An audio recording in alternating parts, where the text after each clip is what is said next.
Por favor. Livro de Levítico, capítulo 14. Vamos a Levítico, capítulo de número 14. Eu tenho uma palavra, mas é bem rápida.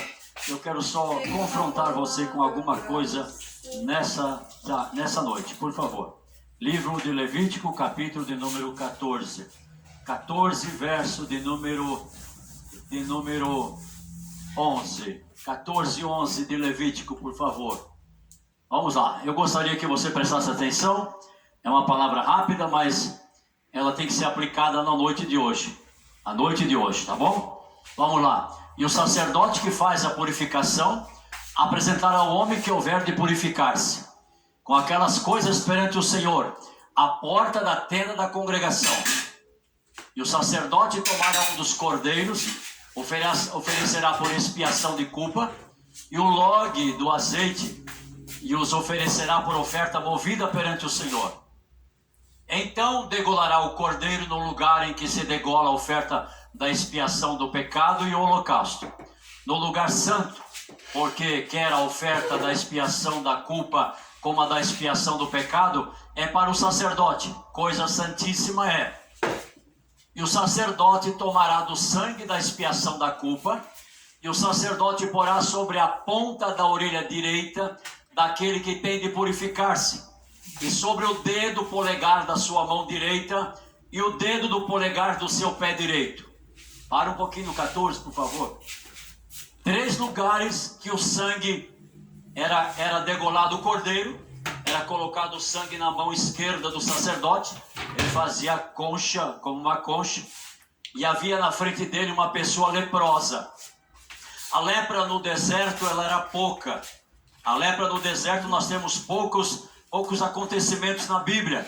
O mais visível é de Miriam, irmã de Moisés. Ela e Arão se levantaram contra Moisés, dizendo: Deus não fala só com você, Deus fala conosco. Você não pode ser líder sozinho, nós também temos que liderar. E Deus deixou que Miriam ficasse leprosa. E a lepra era separada, a pessoa era separada dos demais. Era feita uma tenda longe do arraial. E lá essa pessoa ficava. Quando essa pessoa voltava depois de 7 dias, o sacerdote olhava para ela, tirava a sua roupa, examinava o seu corpo, e ela era separada. Tem gente que não gosta de ser chamado, eu não posso ser disciplinado, eu não posso ser excluído. Isso já vem desde o princípio. Desde Adão e Eva sendo disciplinados no jardim, isso sempre aconteceu. Deus sempre separa o pecado do santo. O santo do profano sempre tem que separar. São 2 coisas que não podem viver junto: santo e profano, o puro e o impuro. Nunca pode viver o mal e o bem junto, não tem como. Então Deus sempre faz isso. E o sacerdote pegava aquele sangue, enchia a sua mão e passava sobre a orelha direita do leproso, passava sobre o polegar da sua mão direita do leproso e passava sobre o polegar do pé direito do leproso. 3 áreas do corpo ele passava. Primeiro passava o sangue. É por isso que diz em 1 de João 1,7: mas se andarmos na luz como ele na luz está, temos comunhão uns com os outros, e o sangue de Jesus Cristo, seu Filho, nos purifica de todo pecado. Todo pecado. Por isso 1 Pedro 1, 18 e 19 diz: porque não foi com ouro e prata, como coisas corruptíveis, da quais vocês foram comprados, mas você e eu fomos comprados com o precioso sangue de um cordeiro puro e imaculado. É diferente. Agora, uma coisa que esse sacerdote fazia depois de 7 dias, vamos ao verso de número 15. Também o sacerdote tomará do log do azeite e o derramará na palma da sua própria mão esquerda. Verso 16, então o sacerdote molhará o seu dedo direito no azeite que está na sua mão esquerda, e daquele azeite com o seu dedo espargirá 7 vezes perante o Senhor. E o 17 para terminar: e o restante do azeite que está na sua mão, o sacerdote porá sobre a ponta da orelha direita daquele que tem de purificar-se, sobre o dedo polegar da sua mão direita e sobre o dedo polegar do seu pé direito, em cima do sangue, em cima do sangue da expiação da culpa. Todos nós queremos ser abençoados. Todos nós queremos vitória.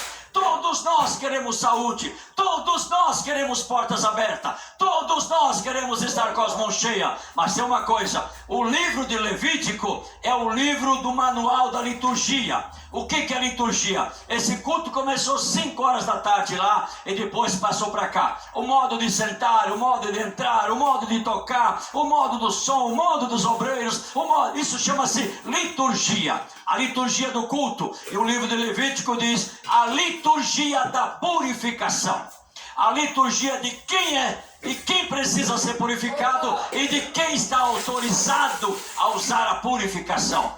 Existia a família dos levitas, a família de Arão, e os levitas, sacerdotes e sumos sacerdotes, eles tinham essa autorização. Eles pegavam um leproso e rapavam todo o seu pelo, da cabeça até os dedão do pé. Rapavam todo o seu corpo. A lepra na Bíblia, ela tem um significado de pecado. Assim como a lepra corrompia e corroía o corpo humano, a lepra do pecado, ela corrompe o espírito e a espiritualidade do povo de Deus. E a pessoa tinha que entender que havia 3 tipos de lepra. Havia a lepra da parede, havia a lepra da roupa e havia a lepra da carne.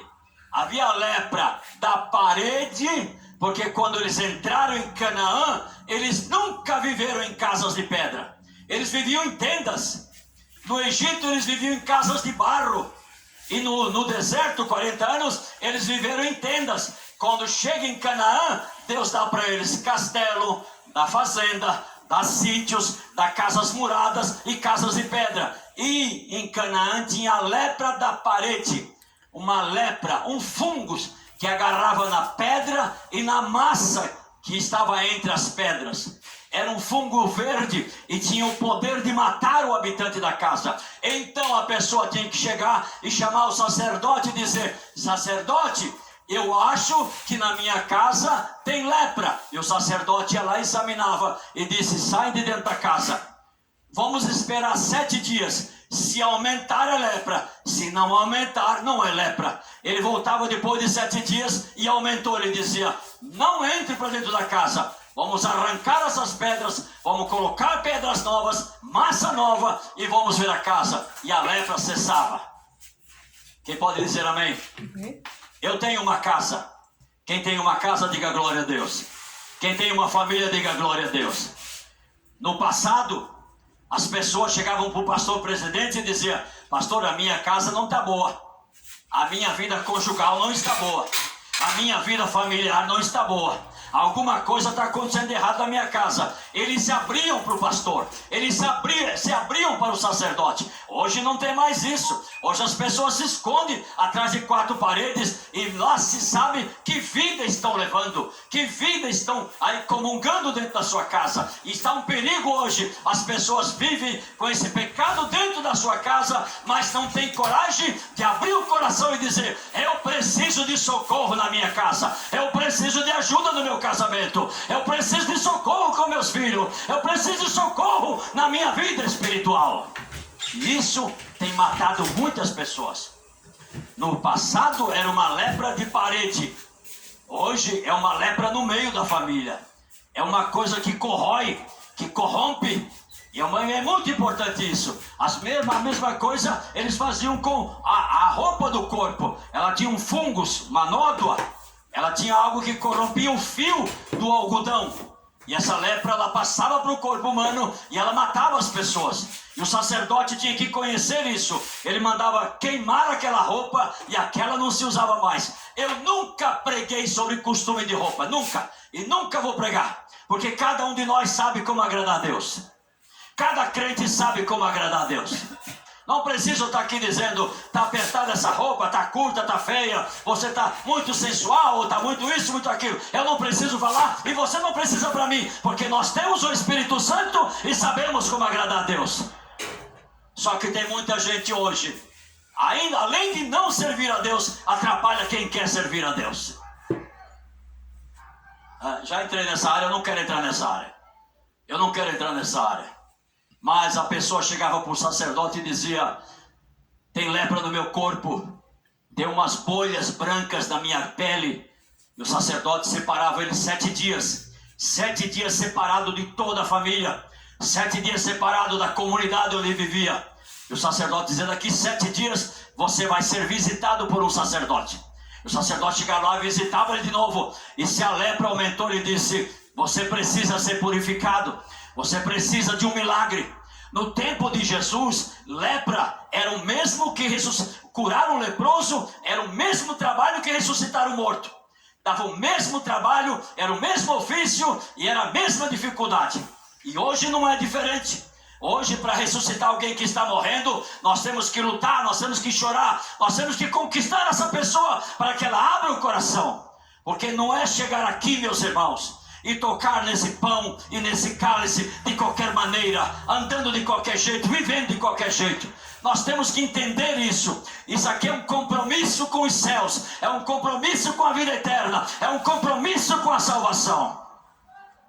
Não adianta eu dizer assim: eu vou dar uma sambadinha aqui, eu vou dar soltar um pouco de uma rajada de língua estranha, dar uma sapateada e todo mundo vai ver que eu estou bem. Não está bem não, não está bem não, de jeito nenhum.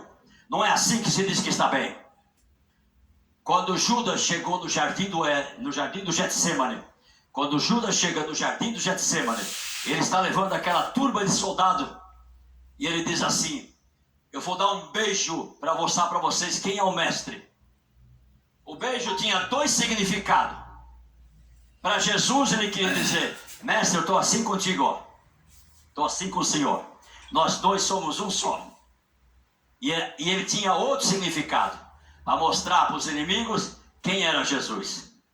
E muitas vezes nós fazemos esse papel na Santa Ceia. Eu vou tomar porque os irmãos vão olhar para mim. Minha esposa vai me ver tomando. Meu esposo vai ver eu tomando. Meus filhos. E eu preciso tomar essa Santa Ceia. Eu não posso deixar de tomar essa Santa Ceia. Olha, meus irmãos, às vezes é preferível não tomá-la, porque é veneno para quem está em pecado. Isso é saúde para quem está bem com Deus. Isso aqui é vitória para quem está em comunhão. Agora eu digo para você uma coisa. Meu tempo está terminando. Eu digo para você uma coisa nessa noite. O interessante aqui é que o sacerdote separava essa pessoa, limpava o seu corpo, colocava os condimentos lá nele, uns temperos, modificava umas coisas lá e jogava no seu corpo. 7 dias chamava ele de volta e disse: você está melhorando, mas agora precisamos fazer esse ritual. Nós precisamos matar um cordeiro. E você precisa que eu jogue sangue no lóbulo da sua orelha direita, no polegar da sua mão direita e no polegar do seu pé direito. Eu não vou jogar no seu corpo inteiro. Eu não vou jogar em cima da lepra. Eu vou jogar na sua orelha, no seu dedo polegar direito da mão e no dedo polegar do pé direito. Mas como pode? O senhor vai colocar na minha orelha e vai me purificar? Diz: assim que é o sacrifício, assim que é o ritual, assim que é a liturgia e assim que você vai ficar curado. Mas como? Ele disse: primeiro o sangue, depois o azeite. Uma coisa nós temos que entender. Em Provérbios 13:28 diz assim: aquele que encobre a sua transgressão nunca prosperará, mas aquele que confessa e deixa alcança misericórdia. Primeiro o perdão, depois a bênção. Primeiro o perdão, depois a cura. Primeiro o perdão, depois a vitória. A vitória e a bênção nunca vai vir antes do perdão. Por isso primeiro era o sangue, depois era o azeite. Primeiro era o perdão. Em 2 Crônicas 7:14 diz: e se o meu povo, que se chama pelo meu nome, se humilhar e orar e buscar a minha face e se converter dos seus maus caminhos, eu perdoarei seus pecados e depois sararei a sua terra. Em Tiago 5:16 diz assim: orai uns pelos outros, confessai uns aos outros, para que sareis. Primeiro tem que ter a confissão, para depois ter um milagre na sua vida. Salmo 103, verso 3 diz assim: é Ele quem perdoa as nossas iniquidades, para depois sarar todas as nossas enfermidades. O perdão vem antes da cura. O perdão vem antes da bênção que você está esperando. Não adianta eu querer ludibriar com Deus. Não adianta eu querer barganhar com Deus. Não adianta eu querer fazer promessas vazias para Deus. Eu tenho que entrar por essa liturgia. E o sacerdote pegava e colocava o sangue sobre o lóbulo da orelha direita e disse: assim te purifica o Senhor. Os olhos são as janelas da alma. tudo que tu assiste, tudo que tu vê, alimenta a tua alma. A boca, ela alimenta esse teu corpo físico, mas o ouvido alimenta o teu espírito. Quem tem ouvidos nessa noite, ouça o que o Espírito diz à igreja que é você. Nós temos que entender que aquele povo começou a ouvir em Canaã dizendo: esse Deus não é o Deus que prometeu para vocês. Esse Deus não é tão poderoso assim. Esse Deus pode deixar que você tenha uma idolatria em sua casa. Eles começaram a ouvir coisas que não deveriam ouvir e começaram a se distanciar de Deus, e a lepra pegou eles. Ele disse: a primeira coisa que vocês devem entender é que vocês devem purificar os seus ouvidos. E tudo que vocês estão ouvindo dos cananeus, porque eles não têm a mensagem para vocês. A mensagem de vocês é do Senhor Deus Todo-Poderoso, o Jeová Todo-Poderoso. Ele tem a palavra para você. E nós estamos vivendo numa idade pós-moderna. Eles duvidam da Bíblia, eles duvidam do Espírito Santo, eles duvidam da profecia, eles duvidam dos dons, eles duvidam da santificação. Mas nós continuamos com essa palavra que é fiel e verdadeira e é poderosa. Deixa ele passar nessa noite o sangue do cordeiro sobre a tua orelha direita. Segundo, ele passava o sangue sobre o polegar da sua mão direita. Nós somos 8 bilhões de pessoas no planeta. E ninguém tem uma digital igual ao outro. Ninguém tem uma digital igual. Não existe duas pessoas com a mesma digital. Então não adianta eu chegar para você e chegar para o pastor e dizer: a culpa é da minha sogra. A culpa é do meu cunhado. A culpa é do pastor Carlinhos. A culpa é do meu dirigente. Não funciona diante de Deus. Não funciona. Ele diz: meu filho, a tua digital está lá. Como é que tu está negando isso para mim? A tua digital está lá. Deixa eu passar o sangue nessa digital aí. E começa a falar a verdade, meu filho. Começa a falar a verdade. A verdade liberta, a verdade transforma, a verdade cura, a verdade sara. A verdade leva para o céu. Deixa ele passar o sangue aí nesse polegar da sua mão direita e dizer: Deus, eu meti a mão onde não devia. Eu fiz o que não devia. Eu bati em quem não devia bater. Ofendi quem não devia ofender. Passa o teu sangue aqui nessa noite, Senhor. Passa o teu sangue aqui. Terceiro, passava o sangue no polegar do seu pé direito. O Senhor disse: os meus caminhos não são os vossos caminhos. Meus pensamentos não são os teus pensamentos. Os meus caminhos são diferentes. O que eu tenho para você, você não imagina. O que eu tenho para você escrito já como história, você não faz ideia. Você é novo, você é criança, você ainda está no berçário, mas eu tenho um caminho bom para a tua vida. Anda direito, nem para a esquerda nem para a direita, mas anda reto, anda dentro desse caminho e a vitória será sua. Depois, o sacerdote pegava o log de azeite e derramava na sua mão e disse: agora você está purificado. Agora tu merece a bênção de Deus sobre a tua vida. E ele passava o azeite em cima do sangue e dizia: vai em paz, meu filho. A presença de Deus continua com você. A voz de Deus vai começar a soar de novo no teu espírito. Porque Deus, quando fala comigo, Deus não fala na minha pele. Deus, quando fala comigo, não fala na minha alma. Deus, quando fala comigo, fala no meu espírito. O Espírito do Senhor testifica com o nosso espírito que nós temos comunhão com Ele, somos filhos dEle e vamos morar com Ele para a glória dEle. Glória a Deus. Fica de pé, por favor. Glória a Deus. Glória a Deus, glória a Deus, glória a Deus.